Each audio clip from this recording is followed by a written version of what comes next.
We've talked a lot here in our little field about some of the detraction of being 16, some of the pitfalls, like there's addiction and self-isolation and, well, a whole bunch of misery we talked about. Yes. But it's actually awesome. It is actually. Despite all of that, I wouldn't actually want it to go away. That's it. I wouldn't want it to be any other way. And so it's awesome to be 16. Let's go. Yeah. So your intuition rocks. Okay. Yes. That kicks ass. Like, driving down the road, okay, Aries, whatever you want to call them. Hey, peeps, which way shall I go? Shall I go route A or route B? They'll tell you, and you go that route, and it's kind of a little letdown because you don't know why. Every now and again, I defy them, and I go the other route, and I find the roadblock. Yeah, there we go. Whenever I'm going somewhere, and somewhere along my journey, I will get incredibly lost. Like, even if I've been there like 100 times, for some reason on this particular day, I will get lost. And I will be lost for whatever time. Sometimes it's a little, 5 minutes, 30 minutes. Sometimes it's really bad. But when I eventually get to where I'm going, I find out that along the way, there was something really bad that happened. Like this huge accident, or there was a robbery and people were shooting in the streets. I mean, like, it's usually, whenever that happens, it's usually something bad. And then I'm like, hey. So now whenever I get lost, I'm just like, okay, I'm lost. I don't know why. Don't know. I know where I want to get to, and I'm going to get there eventually. But I know that I'm also going to be safe being lost. So trust the process. And I'm going to trust the process. So I don't fight it anymore. There we go. There's an intro to another awesome one. You learn to trust the process. Oh, that's when you learn that, it's just, so easy. You really learn that, okay, this obstacle that's in front of me is a gift. It's preventing you from going into something cock. Yeah, instead of freaking out, whoa, why am I lost? It's such a level. And I think that comes from the sixth sense. Learn to also be, there's an element of intellectual detachment. As much as you're experiencing life and you're in your moment, there's an element of also observing what's going on. You become the observed and the observer. So you have an element, and I think it's necessary in being sixth sense because you're receiving on so many different channels. So you've got many channels firing at once. And here's your present self. Yet you've got a self over here who's observing. And you're also receiving information from them. And you've got another stream of information coming down. So there's a wonderful stream of information about, the obvious one is danger, getting you out of danger when it's necessary. But there's also common things like I have 7 planets in Libra. Fortunately, I have a moon in Leo, so that kind of balances it a bit. But the 7 planets in Libra, gosh, am I indecisive. It's not about not knowing, it's about choice. Like, do I have to weigh this up and can I be fair?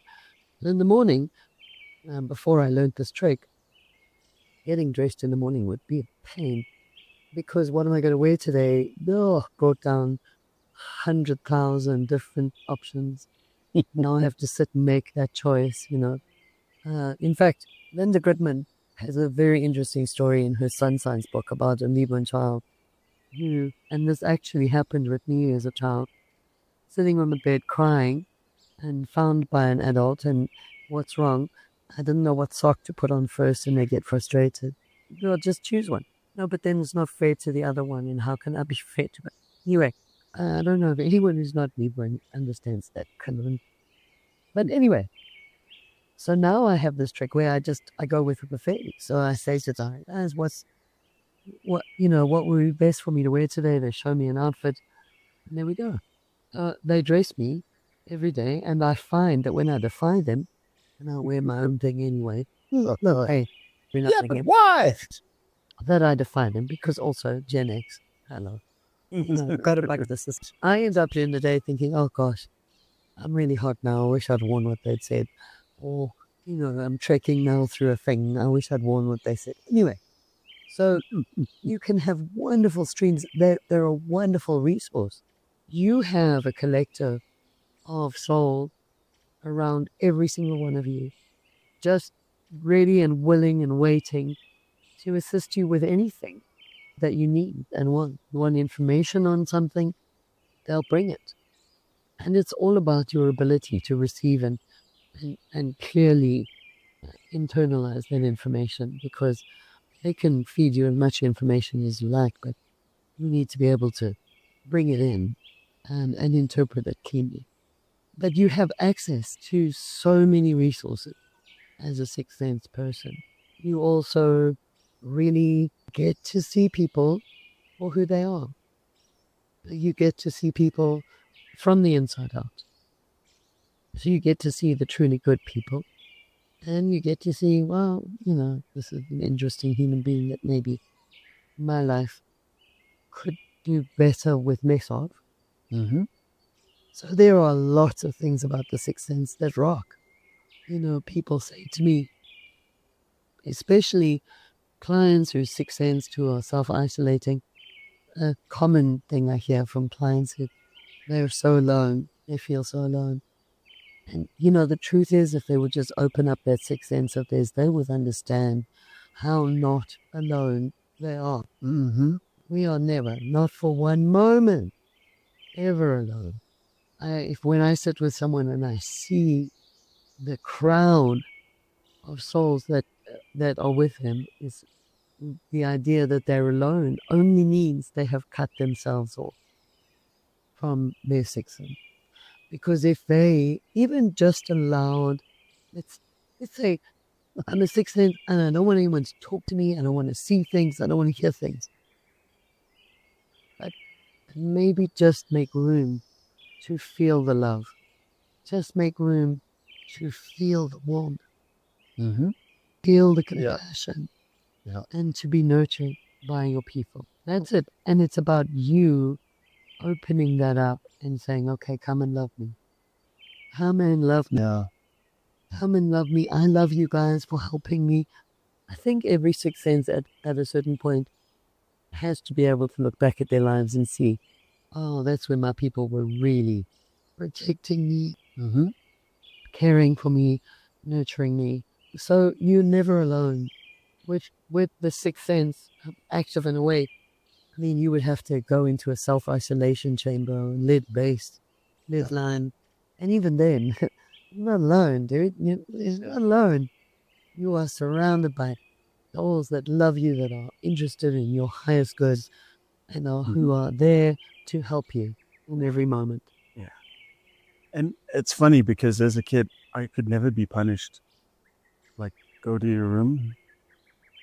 Go to your room. Okay. Go to my room. 5 minutes later, my parents hear me having the time of my life. Supposed to be punished. Take his toys away. Take his toys away. I'm still having the time of my life. I'm still enjoying being in my room. And it's like, I can't punish this kid like this. Go outside. Okay, punishment's over. I was never, although I didn't know it at the time, I was receiving my unaloneness. You know what I mean? So in a passive way, I knew that I wasn't alone, and I was having fun. I was doing whatever. So what is connection to your authentic self, to your higher self? What does that feel like? Well, it feels like joy. It feels like love, and it feels like joy. Yeah. And that's when you know you're on the right track. People say to me, what if I get lost in the darkness? This is also no. The way to not do that is to stay in love, in joy, in peace, and reach for those things. Yeah. And then you're never down a dark path. The dark and mysterious don't feel like that. Dark paths feel uncomfortable and unhappy and anxious and depressed, and but they can also sometimes feel thrilling. And that's what. Yeah, but there's a difference between thrilling, as in I'm slaying down a hill at 60 kilometers an hour in a bobsled, which any wiggle will then result in my death. That's thrilling.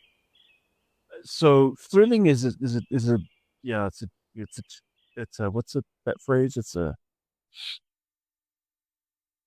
double-bladed knife. Or a double-edged sword, maybe. Right, that thing. Anyhow, your connection to your kids is going to feel like calm. It's going to feel like joy. It's going to feel like love. Even if they pop out of the floor and talk to you, honestly, you might be shocked, but it's going to feel like joy and love. And what they will say to you will be things that have love in them and create joy and unity. And this is a good time for this. The truest thing I know is that there's a quote from some sacred writings that's beautiful, that love and fear cannot exist in the same heart. Choose one. Yeah. That is really what this connection thing feels like.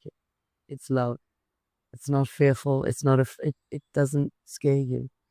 And so if you're not ready to open up a little bit more and feel a connection with your higher self or with your peace, just make room for the love.